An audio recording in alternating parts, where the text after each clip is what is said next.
అందరికీ శనార్థులు. మన మార్నింగ్ ముచ్చట్ల ప్రోగ్రాంకి మీ అందరికీ స్వాగతం. పొద్దుగల లేవ్వంగానే ఒక్కటే పనుల లొల్లి, ఉరుకుల పరుగుల ఈ మన లోకాన్ని జర్రసేపు పక్కకు పెడదాం. మన గురించి కూడా మనం ఆలోచించుకునే టైం గిది. మన ఒంటిని మనసుని ఎట్లా గెలవాలి, తినే తిండిని అమృతం లెక్క ఎట్లా మార్చుకోవాలి, మనం పుట్టిన ఈ గడ్డ చరిత్రను ఎట్లా కాపాడుకోవాలి, ఇవన్నీ పూసగుచ్చినట్టు ముచ్చట పెట్టుకుందాం. ఏమంటారు? సరేనా? ఇక మన దేశ చరిత్రలా ఎందరో మంది వీరులు బలిదానాలు చేసిర్రు. కానీ పగబట్టి సముద్రాలు దాటిపోయి శత్రువుల గుండెల భయాన్ని ఉట్టించి పగ తీర్చుకున్నటువంటి ఒకే ఒక్క షాహిద్ ఉధమ్ సింగ్, ఆయన గొప్పతనం గురించి ఇవాళ మనం మాట్లాడుకోవాలి. మన జలియన్ వాలా బాగ్ వందల మంది అమాయక ప్రజలను, పసిపిల్లలను రాక్షసంగా కాల్చి చంపినటువంటి మైకేల్ ఓడయ్యర్ని హతమార్చనికే ఏకంగా లండన్ దాకా వేయండు మన భరతమాత కన్నా గొప్ప దేశభక్తుడు ఈ షాహిద్ ఉధమ్ సింగ్. 1940 జూలై 31 తేదీన ఆయన అమరుడైండు. మహనీయుని ధైర్యాన్ని, త్యాగాన్ని యాద్ చేసుకుంటా ఈరోజు ఆయన వర్ధంతిని జరుపుకుంటారు అన్నట్టు. ఇక గీయాల గీ ముచ్చట్లతో పాటు మీ మెదడుకు మేత పెట్టే మంచి ప్రశ్న పట్టుకొచ్చిన. గదేందో చూద్దాం పాండ్రి. వేమన పద్యంలా గంగిగోవు పాలు గరిటెడైన జాలు అనే పోలిక ఈ గరిటెడు పాలు అనేది దేన్ని సూచిస్తుంది? ఏ, ఆవు పాలు ఆరోగ్యానికి మంచిది అని. బి, పాల ధర ఎక్కువగా ఉండడం అని. సి, పరిమాణం తక్కువగా ఉండడం అని. డి, నాణ్యత అంటే క్వాలిటీ మరియు విలువ. ఇవి ఆప్షన్స్. ప్రోగ్రామ్ అంతా చూస్తుండ్రి. ప్రోగ్రామ్ అయిపోయే టైంకి అసలు కరెక్ట్ అయిన సమాధానం ఏందో నేను రివీల్ చేస్తానట్టు. ఈ రోజులల్లా పొద్దున్న లేచి లేవ్వంగానే మొదలవుతుంది రాత్రి వండుకునేదాకా గీ ఉరుకుల పరుగుల ప్రయాణం. మీకు నాకు అందరిది ఒకటే లొల్లి, పనిలొల్లి. టెన్షన్లతోని ఇటు ఒంటిని అటు మనసుని రెండింటిని పాడు చేసుకుంటున్నాం. ఒళ్ళు సహకరిస్తే మనసు మాటినది, మనసు బాగుంటే ఒళ్ళు సహకరించది. మరి ఈ రెండింటిని బ్యాలెన్స్ చేసుడు, ఒక్క తొవ్వకు తీసుకొచ్చుడు ఎట్లా? ఒంటికి మనసుకు మంచి బలం తెచ్చి ఎప్పుడు తిప్పలు లేకుండా ఆసాంగా సంతోషంగా ఉండు ఎట్లా, ఏం చేయాలి? ఈ ముచ్చట్లన్నిటి గురించి మనకి మంచిగా అర్థమయ్యేటట్టు చెప్పనికే ఇవాళ మన ముందుకు వచ్చిండు ప్రముఖ wellness expert Harish Tenneti sir. ఇక మరి లేట్ ఎందుకు, హరీష్ తెన్నేటి సార్ ఏ ముచ్చట చెప్పబోతుండు? ప్రతిసారి వచ్చినప్పుడు మంచి మంచి ముచ్చట్లు చెప్తాడు కదా. మరి మన గుండెలున్న అనుమానాలు అన్నీ తీర్చేసుకుందాం పారి. ఆయన ఒక్క విషయం చెప్తే అందులో మనకి 10 సమాధానాలు దొరుకుతాయి. రండి జల్దీ.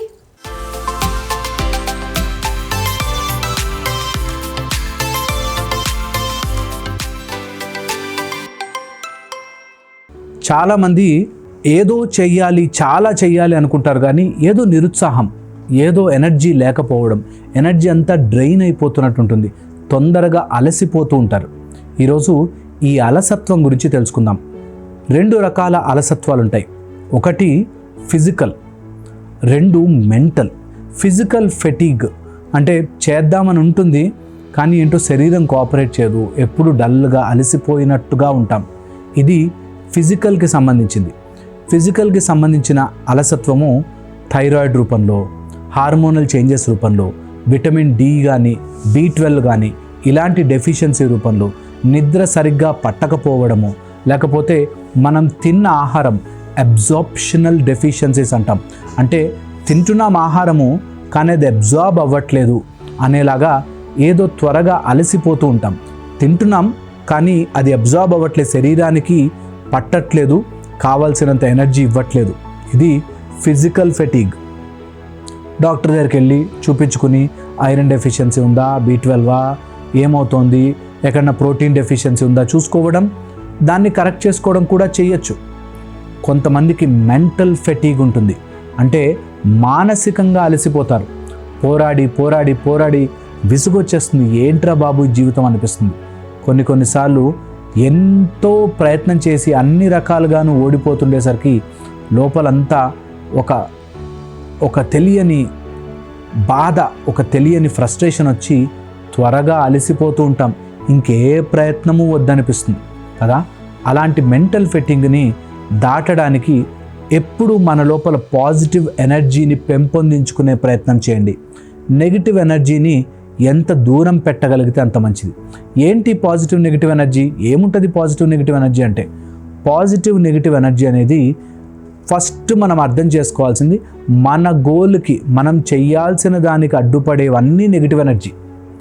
మనం చెయ్యాలి అనుకున్న వైపుకి వెళ్ళడానికి మనకు దోహదపడేది పాజిటివ్ ఎనర్జీ. పాజిటివ్ ఎనర్జీలో మనం ఫస్ట్ చేయాల్సింది దేనికైనా యాంకరింగ్ అంటారు. అంటే మన లోపల ఎనర్జీ నిలువ కావడానికి దేన్నైనా ఒక ఆసరా, ఒక సపోర్ట్గా తీసుకోవడానికి, అది భగవంతుడు కావచ్చు, లేకపోతే ఒక ఫోకస్ కావచ్చు, 10 నిమిషాలు మెడిటేషన్ కావచ్చు, ఒక చుక్క మీద ధ్యాస కావచ్చు, ఊపిరి మీద ధ్యాస కావచ్చు, ఏదో ఒక మానసిక స్ట్రెంగ్త్ అండ్ సపోర్ట్ తీసుకోండి. ఓకే. రెండో విధంగా మీ లోపల ఎనర్జీ, పాజిటివ్ ఎనర్జీ పెరగాలి అంటే సెకండ్ మోస్ట్ ఇంపార్టెంట్ పాయింట్, కంప్లైంట్లు చేయడం ఆపేసేయాలి. మానసికంగా ఎప్పుడైతే కంప్లైంట్లు చేస్తూ ఉంటామో, వాళ్ళు ఇలా ఉంటే బాగుండేది, వీళ్ళు ఇలా చేస్తుంటే బాగుండేది, మా నాన్న చేస్తుంటే బాగుండే, మా అమ్మ చేస్తుంటే బాగుండే, మా ఆయనే నాకు కరెక్ట్గా ఉండుంటే బాగుండే, ఇలాగా కంప్లైంట్లు చేస్తూ అది బాగుండే, ఇది బాగుంటే అప్పుడు నా లైఫ్ బాగుండే, అది జరుగుంటే అప్పుడు నా లైఫ్ బాగుంటుంది అని ఎంత మనము పాజిటివ్ నెగిటివ్ అని ఆలోచిస్తూ కంప్లైంట్లు చేస్తుంటామో మన జీవితం ఆగిపోతుంది. సో వెరీ ఇంపార్టెంట్, మెంటల్గా అలసిపోకుండా ఉండాలి అంటే కంప్లైంట్లు చేయడం మానేయాలి. అది ఉంది, నిజమే, అది మీరు చెప్పింది అబద్ధం కాదు, వాళ్ళు సపోర్ట్ చేయట్లేకపోవచ్చు, వాళ్ళంతా బ్యాడ్ అయి ఉండొచ్చు, కానీ మనం కంప్లైంట్ చేస్తూ కూర్చున్నంత మాత్రాన ఎవరైనా మారారా అనే దాంట్లో ఉండాలి. సో ఈ క్రానిక్ కంప్లైనర్స్, ఎప్పుడూ వేరే వాళ్ళు ఏదో తప్పు చేస్తున్నారు అనే దాంట్లో ఉన్నవాళ్ళు ఎప్పటికీ బాగుపడలేరు, తొందరగా మానసికంగా అలసిపోతారు. ఓకే, గుర్తుంచుకోవాలి. థర్డ్, మానసికంగా అలసిపోయే వాళ్ళు అతిగా ఒకటే లూప్ ఆఫ్ థాట్స్లో ఉంటారు. ఆలోచించిందే ఆలోచించి పురోగతి లేని ప్రోగ్రెస్ లేని ఆలోచనలు, ప్రోగ్రెస్ స్టెప్ ఫార్వర్డ్ లేని ఆలోచన. ఎంతసేపు ఆలోచించినా మీ ఎనర్జీ వేస్ట్, కానీ ఎందుకు మీకు ఉపయోగపడదు. ఏ ఆలోచన అయినా మ్యాక్సిమం 10 రోజులు ఆలోచిస్తా, దాని తర్వాత అది ఎంత పెద్ద సమస్య అయినా ఇంకా ఆలోచించను అని మీకు మీరు పెట్టుకోండి రూల్. ఒక అతను ఏదో కోర్టు కేసు అని 18 సంవత్సరాలు అదే అక్కడే 300 గజాలు ఉందండి, ఆ డబ్బులు వస్తాయండి 300 అని 18 సంవత్సరాలు పోరాడాడు. ఏం లాభం? 300 గజాలు వచ్చాయి అనుకోండి, ఏం లాభం కదా? 18 సంవత్సరాలు నీ జీవితం అయిపోయింది. అదే ఆలోచన లూప్లో ఆలోచిస్తున్నారా, మానసికంగా వీక్ అయిపోతారు, అలసిపోతారు, మీకు లైఫ్ ఉండదు. వైఫ్ అండ్ హస్బెండ్ మధ్యలో గొడవలు, తర్వాత పిల్లల కోసం పరుగులు, ఇలా తీస్తూ చాలామంది నా కొడుకు బాగుంటే బాగుండండి, ఇలాగ ఎన్ని రోజులు ఆలోచిస్తారో ఆ లూప్ ఆఫ్ ఆలోచనల వల్ల మానసికంగా అలసిపోతారు. చెయ్యకండి. ఏ సమస్య అయినా 10 రోజులు ఆలోచిస్తా బాస్, దాని తర్వాత ఇంకా దాని గురించి ఆలోచించను అని నిర్ణయం తీసుకోండి. అప్పుడు మానసికంగా మీరు చాలా స్ట్రాంగ్ అవుతారు, మీ మైండ్ చాలా ఎనర్జెటిక్గా ఉంటుంది, అలసిపోరు తొందరగా. దీంతోపాటు ఎప్పుడైనా మానసికంగా మీరు సమస్య పడుతూ తొందరగా అలసిపోతున్నారంటే దానికి గల కారణము ఈ మానసిక వేవ్ ఆఫ్ థాట్స్లో ఏదో ఒక ఎమోషన్ గట్టిగా మిమ్మల్ని వెంటాడుతోంది. అది ద్వేషము కావచ్చు, పగ కావచ్చు, హేట్రెడ్ కావచ్చు, ఎవరి మీదైనా కోపము కావచ్చు, ఎవరి మీదైనా అతిగా ప్రేమ అయి ఉండొచ్చు. ఏదైనా ఎమోషనల్గా మిమ్మల్ని దారి మళ్లించేస్తుంది. ఇది చాలా ఇంపార్టెంట్. మీ లైఫ్లో ఎవరి మీదైనా అంత ఎమోషన్ పెట్టే ఛాన్స్ ఇవ్వకండి. ఎవరి మీదకి అంతసేపు నేను వాళ్ళు అయ్యో ఇంత మంచిగా అవ్వాలి, నా కొడుకు బాగుండాలి ఇందులోకి పోను అని నిర్ణయం తీసుకోండి. ఎంత ఎమోషన్ మీరు వెచ్చిస్తూ ఉంటారో అంత త్వరగా అలసిపోతారు. ఓకే, అందుకని ఎమోషనల్లీ ఎవరి మీద ఎక్కువ స్ట్రెంగ్త్ పెట్టకండి. ఎంత పెడతారో మీరు అంత మానసికంగా వీక్ అయిపోతారు, అలసిపోతారు. బికాజ్ మీరు అలసిపోతున్నారు కాబట్టి ఇంకా ఆలోచన నుంచి ఇంకా బయటపడలేక సమస్య పెద్దగా మారుతుంది. సో ఇది చాలా చాలా ఇంపార్టెంట్. ఎవరి మీద ఎమోషనల్ అటాచ్మెంట్ ఎక్కువ రోజులు లాగకండి. ఓకే, దీంతోపాటు మీ ఆనందాన్ని తీసుకెళ్ళి దేని మీదో అరువు పెట్టద్దు. ఎప్పుడైతే మీ ఆనందం తీసుకెళ్ళి ఒక ఇల్లు కట్టుకుంటే సంతోషంగా ఉంటానండి అని లింక్ పెట్టారు అంటే తొందరగా మైండ్ అలసిపోతుంది. ఎందుకంటే వస్తుందో లేదో ఇల్లు అవుతుందో లేదో, మీ ఆనందము దేని మీదో లింక్ చేస్తే ఇరుక్కుపోతారు. ఇలాగా మీ మైండ్ యాక్టివ్గా, ఎనర్జెటిక్గా, తొందరగా అలసిపోకుండా ఉండాలంటే ఈ ప్రయత్నం చేసి చూడండి. వీటి నుంచి బయటపడండి.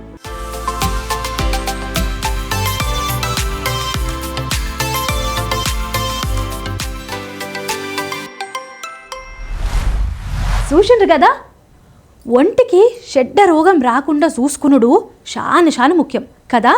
గట్లనే దిమాగ్ని చల్లగా ప్రశాంతంగా ఉంచుకునుడు కూడా ముఖ్యమే కదా. ఈ విషయాలే హరీష్ తెన్నెట్ సార్ ఎంత బాగా చెప్పిండో, మనకి బాగా అర్థమయ్యేటట్టే చెప్పిండులే. మనసుకి కుదురు ఉండాలి, సంతోషంగా ఉండాలి. గట్లుంటేనే ఒంట్ల సత్తు ఉంటుంది. ఏ పని అయినా సరే దుమ్ము దులిపి పక్కకు పెట్టొచ్చు. మరి ఈ రోజుకి ముచ్చట్లతోని అచ్చంగా అది మనం అర్థం చేసుకున్నాం కదా. హరీష్ సారు చాలా మంచి విషయాలు చెప్పిర్రు. చిన్న అలవాట్లని సరిదిద్దుకొని, అనవసరమైన లొల్లులని పక్కకు పడేసి, టెన్షన్లను కూడా పక్కకు దోలిచి బిందాస్గా ఆరోగ్యంగా బతుకుదాం ఇవాళ నుంచి. ఏమంటారు? మీరు కూడా ఓకే అంటారులే. ఇక వానకాలం వచ్చింది, చూసిండ్రు కదా. గట్ల వానలు పడుతుంటే మనసుకు హాయిగా ఉంటుంది. నాకు కూడా గంతనే అనుకో.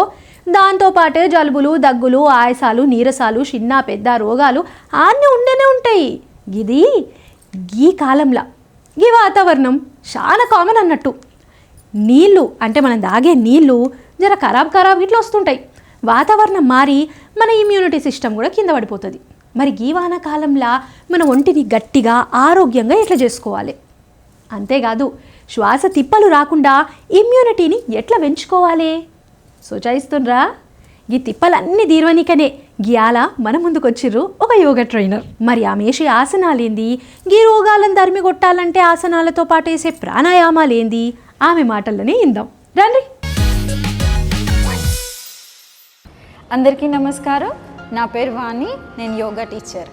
సో మనకి వర్షాకాలం స్టార్ట్ అయింది కదండి. సో వర్షాకాలం అంటే వర్షంతో పాటు మనకి కొన్ని చిన్న పెద్ద ఆరోగ్య సమస్యల్ని కూడా తీసుకొస్తుంది. ఎందుకంటే సీజన్లో చేంజ్ ప్లస్ మనం తీసుకునే వాటర్లో చేంజ్, అలాంటి కారణాల వల్ల మనకి ఈ చిన్న ఆరోగ్య సమస్యలు అనేవి వస్తాయి. ఎస్పెషల్గా మనకి మన రెస్పిరేటరీ రిలేటెడ్ అంటే శ్వాస సంబంధమైన ఇష్యూస్ రావడం అనేది చాలా కామన్. అంటే ఊరికే మనము జలుబు, దగ్గు, ఇలా శ్వాస ఇబ్బందులు రావడము, అలాంటివన్నీ మనము ఈ వర్షాకాలంలో ఎక్కువగా చూస్తుంటాం. అంటే బేసిక్గా ఏంటంటే మన రోగ నిరోధక శక్తి పైన ఎక్కువ ఎఫెక్ట్ పడుతుంది అన్నమాట ఈ వర్షాకాలం వల్ల. సో మరి మనం ఈరోజు యోగా ఆసనాస్, కొన్ని ఆసనాస్ చేస్తూ రోగ నిరోధక శక్తిని పెంచుకోవడం కోసం మనం ఈరోజు యోగాసనాలు చేద్దాం. సో ముందుగా మనం ఈ రోగనిరోధక శక్తి ఇమ్యూనిటీ బూస్టింగ్లో చేసే ఆసన భుజంగాసన అంటాం. ఓకే, సో భుజంగాసన కోసం ముందుగా మీరు పడుకున్న స్థితికి, అంటే మకరాసన స్థితి అంటాము. స్లోగా మీ అబ్డామెన్ మీద పడుకోండి. చేతులు రెండు మీ చిన్ కింద, కాళ్ళు రెండు దగ్గర తీసుకొని టోస్ ఫ్లాట్లో ఉంచండి.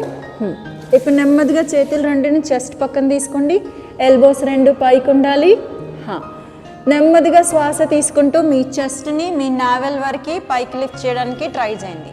షోల్డర్స్ని కొంచెం వెనక్కి నెట్టి మీ నోస్ టిప్ని, నాసికాగ్ర దృష్టి మీ నోస్ని చూడడానికి ట్రై చేయండి. భుజంగాసన. ఇప్పుడు నెమ్మదిగా శ్వాస తీసుకుంటూ వదలండి. వీలైతే దీర్ఘ శ్వాస.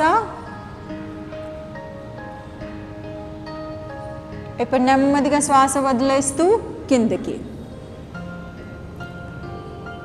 ఇలా ఆసనాన్ని ఇంకొక 2 times రిపీట్ చేద్దాం. మళ్ళీ శ్వాస తీసుకుంటూ భుజంగాసన, స్లోగా నావెల్ వైకి పైకి, మళ్ళీ దీర్ఘ శ్వాస. ఇప్పుడు నెమ్మదిగా శ్వాస వదులుతూ కిందకి. మకరాసన పొజిషన్. Last round. ఇంకొకసారి మళ్ళీ భుజంగాసన. నెమ్మదిగా మళ్ళీ శ్వాస తీసుకుంటూ చెస్ట్ పైకి, దీర్ఘ శ్వాస తీసుకుంటూ వదలాలి. దెన్ శ్వాస వదులుతూ నెమ్మదిగా రిలాక్స్. కాళ్ళ మధ్యలో కొంచెం గ్యాప్ తీసుకోండి. చేతులు రెండు చిన్ కింద పెట్టి మకరాసన, రిలాక్స్.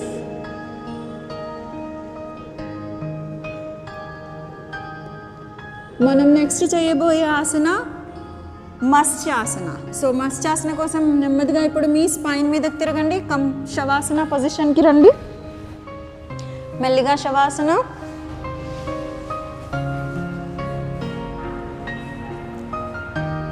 రెండు కాళ్ళు సుఖాసన, క్రాస్ లెగ్ పొజిషన్. ఇప్పుడు మీ వెయిట్ అంతా మీ ఎల్బోస్ మీదకి తీసుకుంటూ మెల్లిగా తలని షోల్డర్స్ని పైకి లిఫ్ట్ చేయాలి. మీ హెడ్ని షోల్డర్స్ని పైకి లిఫ్ట్ చేయండి. లిఫ్ట్ చేసి తలని నెమ్మదిగా ఫ్లోర్ వైపుకి వాల్చాలి. కళ్ళు తెరిచి మీ ఐబ్రో సెంటర్లో చూడండి.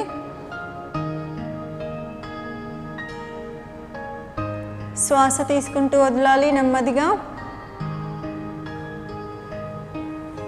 ఇప్పుడు నెమ్మదిగా తల పైకెత్తి మళ్ళీ షోల్డర్స్ డౌన్ చేసి హెడ్ డౌన్ చేసి రిలాక్స్. శవాసన, legs open. ఇదే ఆసనాన్ని ఇంకొక 2 times మళ్ళీ రిపీట్ చేద్దాం. మళ్ళీ కాళ్ళు సుఖాసన పొజిషన్. వెయిట్ మెల్లిగా ఎల్బోస్ మీదకి తీసుకుంటూ హెడ్ అప్, షోల్డర్స్ అప్.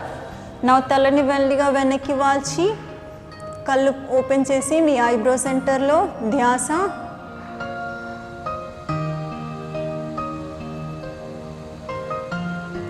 నా స్లోగా హెడ్ అప్, షోల్డర్స్ అప్ చేసి మెల్లిగా ఆసనాన్ని రిలీజ్ చేసి లెగ్స్ శవాసన.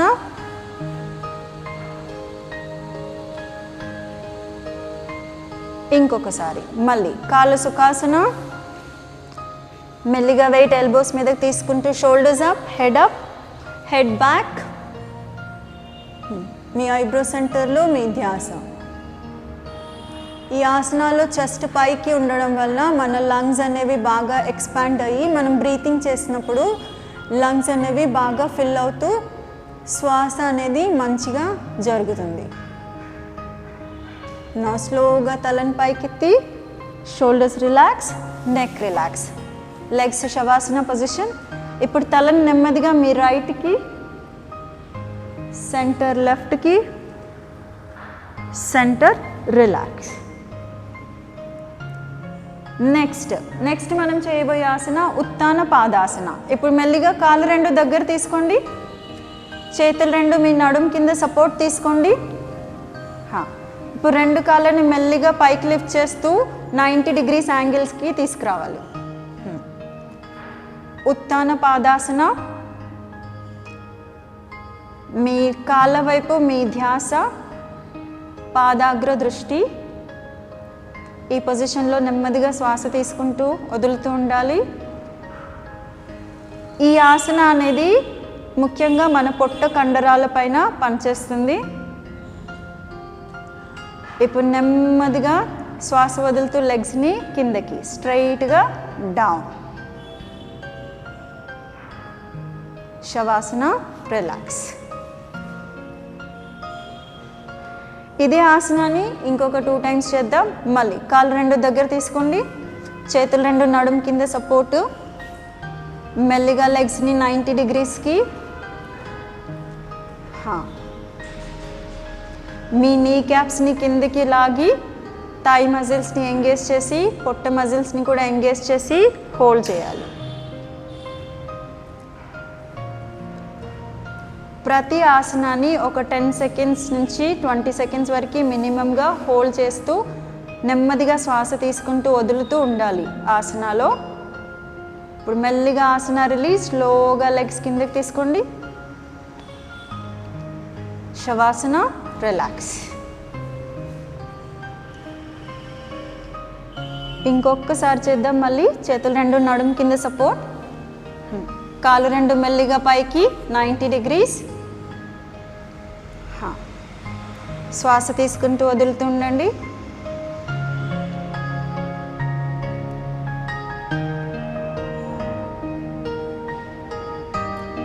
ఇప్పుడు నెమ్మదిగా శ్వాస వదులుతూ కాళ్ళని కిందకి. శవాసన, కాళ్ళ మధ్యలో గ్యాప్ తీసుకొని శవాసన పొజిషన్. మనకి వర్షాకాలం వల్ల వచ్చే ఈ రెస్పిరేటరీ రిలేటెడ్ ఇష్యూస్, దగ్గు, జలుబు లాంటి వాటి నుంచి మనము నివారించుకోవచ్చు, ప్లస్ ఉపశమనం కూడా పొందొచ్చు. నమస్కారం. చూసిండ్రు కదా, వానాకాలంలో వచ్చే చిన్న చిన్న శ్వాసకోశ ఇబ్బందులు ఇది ప్రతి ఒక్కరికి కాదు, కొంతమందికి జర ఇమ్యూనిటీ పవర్ అనేది తక్కువ ఉన్న వాళ్ళకి జర తక్లీఫ్ అయితే అవుతుంది. కాబట్టి ఈ యోగాసనాలతోని ఎట్లా మాయం చేసుకోవాలో ప్రతిరోజు పొద్దున్నే జరసేపు ఈ యోగాసనాలు ప్రాక్టీస్ చేస్తే ఎంతటి వర్షమైనా ఏ సొంటే రోగమైనా మన జోలికైతే రాదు. మీరు కూడా తప్పకుండా ఇంట్లో ప్రాక్టీస్ చేయండి, మీ ఆరోగ్యాన్ని పైలంగా చూసుకోండి, సరేనా? ఇక ఇంకో ముచ్చట, పొద్దుగల గీ వానలు దంచి కొడుతుంటే ఒంటింట్లోకి పోయి పొయ్యి కాడ కూర్చుంటే బాగుండి అనిపిస్తుంది. వేడిగా ఏమన్నా చేసుకొని తినాలే అనిపిస్తుంది. ప్రతి ఒక్కరి బాధ గదే.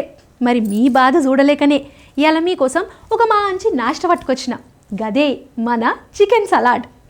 మళ్ళా చికెన్ కావాలి అని అంటే గిన్నెలేసి నానబెట్టి నూనెలేసి ఏపిచ్చి కాల్చుడు గీ కథ ఏమీ లేకుండా నయా జమానా నాష్ట అన్నట్టు. కానీ మీకు నచ్చిన చికెన్ అయితే అందులో ఉంది. అవును, బరువు తగ్గాలనుకునేటోళ్ళు, మంచిగా తినాలి అనుకునేటోళ్ళకి పసందైన నాష్ట. తింటే అస్సలు భారం అనిపించదు, కానీ చికెన్ తిన్నామన్న తృప్తి అయితే మస్తుగా ఉంటుంది. మరి ఈ చికెన్ సలాడ్ సంగతి ఏందో, అది ఎట్లా చేసుకోవాలనో తెలుసుకుందాం పాండ్రి. Welcome to smart breakfast. ఈరోజు మనం చికెన్ సలాడ్ ఎలా తయారు చేసుకోవాలో చూద్దాం. ముందుగా చికెన్ సలాడ్కి కావాల్సిన పదార్థాలు. చికెన్, నిమ్మరసం, చాపుడ్ టమాటో, చాపుడ్ కీరా, చాపుడ్ క్యారెట్, చాపుడ్ క్యాప్సికమ్, మిరియాల పొడి, ఉప్పు, పెరుగు, గరం మసాలా, చాపుడ్ స్ప్రింగ్ ఆనియన్స్, చిన్నగా కట్ చేసుకున్న వెల్లుల్లి. చికెన్ సలాడ్ తయారీ విధానం. ముందుగా స్టవ్ ఆన్ చేసుకొని ప్యాన్ పెట్టుకుందాం. 1/2 టేబుల్ స్పూన్ నెయ్యి లేదా ఘీ వేసుకోండి. అది వేడయ్యే లోపల చికెన్ని ఒక బౌల్లో కలుపుకుందాం. కడుక్కున్న చిన్నగా కట్ చేసుకున్న చికెన్ ముక్కలు, గార్లిక్ ముక్కలు, నిమ్మరసం, ఇవన్నీ కలుపుకోవాలి.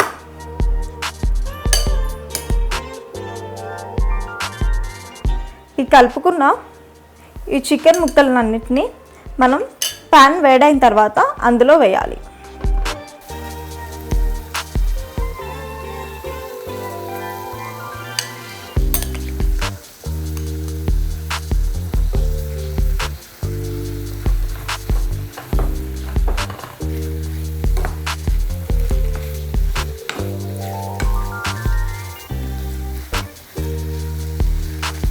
నాన్ వెజిటేరియన్ వాళ్ళకి చికెన్ అనేది బెస్ట్ ఆప్షన్. ఎందుకంటే మటన్ అండ్ క్రాబ్స్, ప్రాన్స్తో కంపేర్ చేసుకుంటే చికెన్లో ఫ్యాట్ కంటెంట్ తక్కువగా ఉంటుంది. అండ్ మనకి 100 గ్రాముల చికెన్ నుంచి 25 గ్రామ్స్ ఆఫ్ ప్రోటీన్ వస్తుంది. మనం చికెన్ని వేయించుకున్న తర్వాత ఒక కప్లోకి తీసుకుందాం.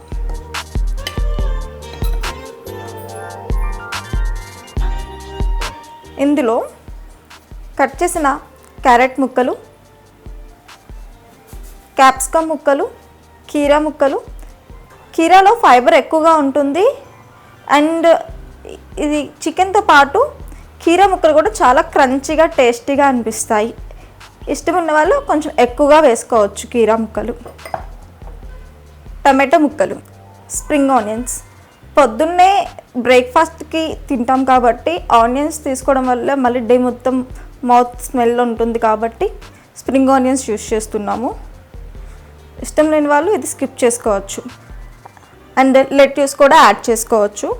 వెజిటేబుల్స్ అన్నీ మిక్స్ చేసుకున్న తర్వాత మనం ఒక కప్లోకి కర్డ్ తీసుకుందాం.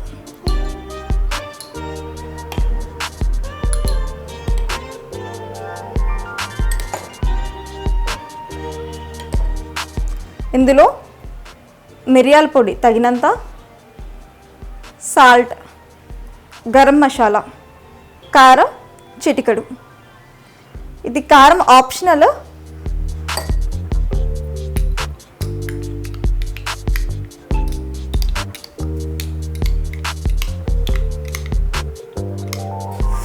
ఈ కర్డ్ డ్రెస్సింగ్ అనేది ఇలాగా మిక్స్ చేసుకుంటే పైన మనకి మయోనైస్ టేస్ట్ ఉంటుంది.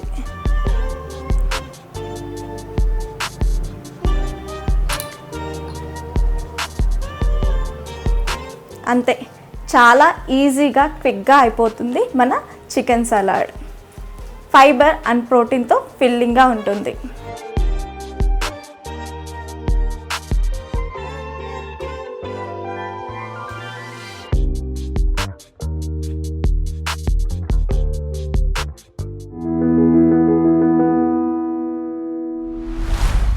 చూసిండ్రా, టక్కుమని రెడీ అయింది. చూస్తుంటేనే నోరు ఊరుతుందిలే. పొద్దుగల్ల చికెన్ తినే అలవాటు ఉన్నోళ్ళు గిట్లా సలాడ్ చేసుకొని తినుర్రి. నిజంగా మస్తుగుంటుంది. బలానికి బలం, సంతోషానికి సంతోషం. పిల్లలు కూడా గిది తిని మస్తు ఎంజాయ్ చేస్తారు. మీరు కూడా ట్రై చేయండి, తినుండ్రి. ఇక ఇంకో ముచ్చట, మన పటాన్ చెరువు పక్కల 100 ఏళ్ళ కిందట ఎట్లుండే గానాటి కళ్యాణి చాళుక్యులు, రాష్ట్రకుటులు వాళ్ళ కాలం నాటి జైన్ల ముచ్చట్లేందో మీకు తెలుసా? ఈ ముచ్చట్లని ఒక్కసారి ధీరజ్ సార్ మాటలలో విందాం. ఏమంటారు? రండి మరి.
ఇప్పుడు మనం చూస్తున్న ఏనుగు సుమారు 1000 సంవత్సరాల పాటు. ఇది కళ్యాణ చాళుక్యుల కాలంలో, రాష్ట్రకూటుల కాలంలో పటాన్ చెరువు చరిత్రకి ఒక చిహ్నంగా ఉంది. ఈ ఏనుగు ఇక్కడికి ఎలా వచ్చిందంటే, కళ్యాణ చాళుక్యుల కాలంలో జీన సంప్రదాయం ఈ ప్రాంతంలో చాలా ఎక్కువ ఉండేది. జీనుల గుళ్ళల్లో మనం ఇప్పుడు మెట్లు ఎక్కేటప్పుడు సైడ్కి రైలింగ్లు ఉంటాయి కదా, అలాగే వాళ్ళ గుళ్ళ అధిష్టానాలు ఎక్కేటప్పుడు ఉండే మెట్లకి అటు ఇటుగా 2 ఏనుగులు ఉండేవి. జీనుల అన్ని గుళ్ళకి ఈ ఏనుగులు ఉండే సంప్రదాయం వాళ్ళకి ఆ కాలంలో ఉండేది. అలాంటి గుళ్ళు షైవైట్ రికార్డ్స్ ప్రకారం, ముఖ్యంగా బసవ పురాణం ప్రకారం పటాన్ చెరువులో 800 ఉండాలి. అంటే 1600 ఏనుగులు ఈ ప్రాంతంలో ఉండాల్సినవి. అందులో ఒకటే ఇది. ఈ ఏనుగు జీనుల సంప్రదాయం ప్రకారం చెప్పాలంటే ఇది ప్రాస్పరిటీ, అంటే సుఖ సంపదలకి వాటికి చిహ్నంగా ఉండేది. ఈ ఏనుగు మనం దీని శిల్పకళను చూస్తే అత్యంత ముఖ్యమైనది, ఈ తొండం కింద ఇది మీరు గమనిస్తే తీగల్ని లాగుతూ ఉంటుంది. అంటే ఈ ఏనుగు తినటానికి ప్రయత్నిస్తుంది. ఇది అబెండెన్స్, అంటే వృద్ధి, చాలా గడ్డి ఇవన్నీ ఉన్నాయని, అంటే పాడి పంటలు అవన్నీ ఉన్నాయని చూపించడానికి ఇది చాలా ముఖ్యమైన సింబల్. ఇలాంటి ఏనుగులు ఈ ప్రాంతంలో మొత్తంగా ప్రస్తుతానికి 12 దొరికాయి. అందులో ఈ ఏనుగు పటాన్ చెరువులో వాటర్ డిపార్ట్మెంట్ ట్యాంకర్ కింద ఉంది.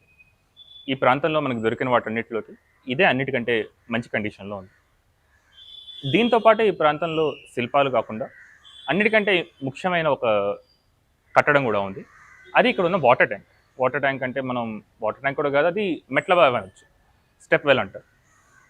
ఆ కాలంలో నీళ్లు లేనప్పుడు, నీళ్లు వర్షం పడినప్పుడు ఆ నీటిని గ్యాదర్ చేసి నీళ్లు తక్కువ ఉన్నప్పుడు కూడా వాటిని వాడుకునే సౌలభ్యాన్ని కల్పించడానికి అప్పట్లో ఈ మెట్ల బావుల్ని చాలా విరివిగా చేసేవాళ్ళు. అందులో నిజాం కాలంలో ఇక్కడ ఒక గెస్ట్ హౌస్ లాంటిది ఉండేది పటాన్ చెరువులో. ఆ గెస్ట్ హౌస్కి నీటి సరఫరా కోసం ఆ వాటర్ స్టెప్ వెల్ని తయారు చేశారు. చూసిండ్రు కదా, ఒక గొప్ప సాక్ష్యం ఇది. గిట్లాంటి ఘనమైన ముచ్చట్లను మీ ముందుకు తెచ్చుడే మా ప్రయత్నం కూడా. మరి గిట్లనే ఇవాళ మన యాదగిరి ఛానల్లో ప్రసారం అయ్యే సూపర్ డూపర్ ప్రోగ్రాంలు ఏంటి, మరి వీటి గురించి కూడా తెలుసుకుందాం. పాండి. దర్శన్లో ప్రసారమయ్యే ముఖ్య కార్యక్రమాలు: ఉదయం 9 గంటలకు హాలీవుడ్ సినిమాలో భాగంగా ది అంబుష్ సినిమా, ఉదయం 11 గంటలకు చిత్రసీమ కార్యక్రమంలో ప్రముఖ రచయిత సాయి మాధవన్ బుర్రా గారితో చిట్ చాట్. మధ్యాహ్నం 12 గంటలకు అపురూపమైన క్లాసికల్ డాన్స్ తో భారతీయ శాస్త్రీయ నృత్యాల మహత్తును మీకు పరిచయం చేసే వేదిక మూవల సవ్వడి కార్యక్రమం. ఈ రోజు మధ్యాహ్నం మా ఆయన సుందరయ్య సినిమా. శ్రీహరి, సంగీత ప్రధాన పాత్రల్లో నటించిన ఈ సినిమా మధ్యాహ్నం 2 గంటలకు. సాయంత్రం 5 గంటలకు రైతు నేస్తం కార్యక్రమంలో వరి సాగులో ఫిరామెన్ ట్రాప్ గురించి, రైస్ అవుట్ షెల్టర్ పని విధానం గురించి, వరిలో వచ్చే తెగుళ్ల యాజమాన్యం గురించి వివరిస్తారు. సాయంత్రం 5:30 ప్రతిరోజు కొత్త కార్యక్రమంతో మీ ముందుకు రానుంది రంగురంగుల హరివిల్లు సింగిడి కార్యక్రమంలో బద్రీ సినిమా గురించి విశ్లేషణ. సాయంత్రం 6 గంటలకు 1000 పడగలు టెలిఫిలిం. సాయంత్రం 6:30 చిత్రలహరి కార్యక్రమం. రాత్రి 8 గంటలకు మీ ముందుకు రానుంది మధురాతి మధురమైన పాటలను మీ ముంగిట నిలిపి కొత్త గాత్రాలను మీకు పరిచయం చేసే వేదిక పాటల పల్లకి. ఈ రోజు రాత్రి ఆలీబాబా అద్భుత దీపం సినిమా. అలీ ప్రధాన పాత్రలో నటించిన ఈ సినిమా రాత్రి 9:30 ఇక ఈ రోజు దూరదర్శన్లో ప్రసారమయ్యే తెలుగు వార్తలు ఉదయం 8 గంటలకు, మధ్యాహ్నం 1 గంటకు, రాత్రి 7 గంటలకు, రాత్రి 9 గంటలకు. ఇక ఉర్దూ వార్తలు మధ్యాహ్నం 1:30 రాత్రి 7:30. రేపు ఉదయం 6:15 సన్మార్గం కార్యక్రమం. రేపు ఉదయం 6:30 నిత్యార్చన కార్యక్రమం. ఇక రేపటి ముఖ్య కార్యక్రమాలు రేపటి మార్నింగ్ ముచ్చట్లలో తెలుసుకుందాం.